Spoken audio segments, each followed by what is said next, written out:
නියමිත කාලය ඉක්මවා වැඩ කිරීම හෝ එන්ජින් ඔයිල් සහ ඔයිල් ෆිල්ටර් මාරු නොකර දීර්ඝ කාලයක් ධාවනය කිරීම නිසා ඇතිවන ගැටලුකාරී තත්ත්වයක් තමයි එන්ජින් ස්ලජ් කියලා කියන්නේ.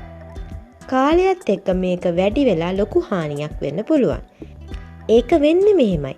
එන්ජින් ඔයිල් ඝනවීම නිසා එන්ජිමේ ස්නේහ පද්ධතිය එහෙම නැත්නම් ලුබ්‍රිකේෂන් සිස්ටම් එක අක්‍රිය වෙන්න පුළුවන්.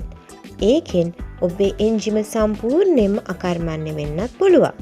ඒ වගේම ඔයා පාවිච්චි කරන ඔයිල් වර්ගය වාහන නිෂ්පාදකයින් විසින් අනුමත කරන ඔයිල් එකක් නොවීම, ඔයිල් වර්ග මාරු වීම සහ ගුණාත්මක භාවයෙන් අඩු ඔයිල් භාවිතය වගේ දේවල් වලිනුත් එන්ජින් එක ස්ලජ් වීම ආරම්භ වෙන්න පුළුවන්.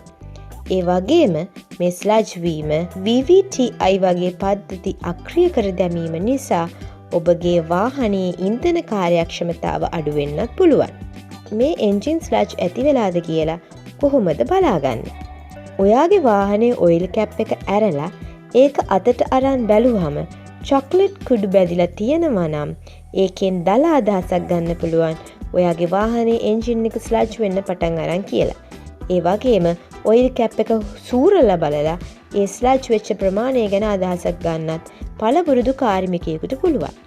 ඒ වගේම මතක තියාගන්න සම්පූර්ණයෙන් ස්ලජ් වෙච්ච එන්ජිමක් නැවත නිසි පරිදි අලුත් වැඩියා කරනවා නම් එන්ජිම සම්පූර්ණයෙන්ම ගලවා පිරිසිදු කර නැවත සවි කිරීමකට යන්න වෙනවා. මේක ටිකක් වියදම් වැඩි වැඩක්.